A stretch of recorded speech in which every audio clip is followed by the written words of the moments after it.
তৃণমূল ঘর করছে বাংলাদেশিদেরকে নিয়ে। তৃণমূল ফেলো করি মাকো তেল, তুমি কি আমার পর, সে বাংলাদেশি হোক আর যেখানকারই হোক, টাকা দিলেই তৃণমূলের সব খালাস। পশ্চিমবাংলায় মমতা ব্যানার্জির দলের ওই মালদায় যিনি প্রধান, সেই অঞ্চল প্রধান, সে নিজে ঘুষবাইটি, অঞ্চল প্রধান ঘুষবাইটি। ভাবা যায়? ডানকুনিতে বাংলাদেশি ভোটার ধরা পড়লো, ভোটার লিস্টে নাম তুলে দিয়েছে কে? সে বলছে আমি 7,000 টাকা দিয়েছি, তার বিনিময়ে আমার নাম তুলে দিয়েছে। কে? সেটাও তৃণমূলের নাম করছে।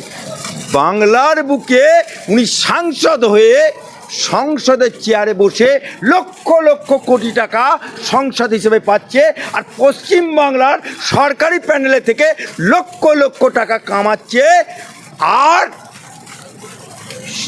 তিনি সংসদে গিয়ে চুকিচিত খোলে, আর আমার হাইকোর্টে হুক্কা হুয়া করে চেল্লায়, একটা মামলায় জিততে পারে না।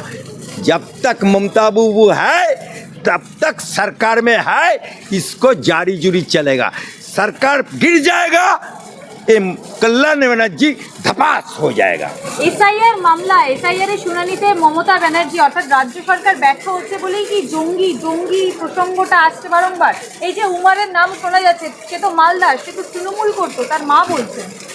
দেখুন, এখন পশ্চিমবাংলায় মমতা ব্যানার্জির দলের ওই মালদায় যিনি প্রধান, যিনি সার্টিফিকেট দেওয়ার অধিকারী, রেসিডেন্সিয়াল সার্টিফিকেট প্রধান দেয়, তারপরে বিডিও দেয় বা পঞ্চায়েত সমিতি সভাপতি দেয়, অর্থাৎ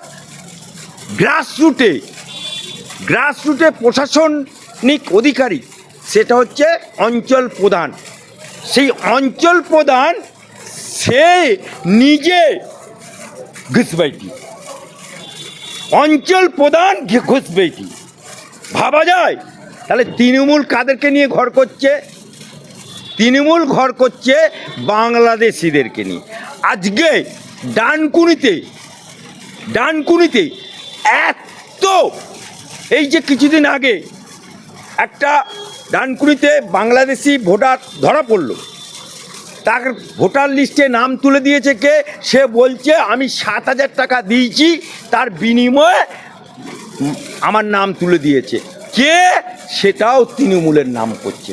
তাহলে মানে কি? তৃণমূল ফেলো করি মাকো তেল, তুমি কি আমার পর, সে বাংলাদেশি হোক আর যেখানকারই হোক, টাকা দিলেই তৃণমূলের সব খালাস।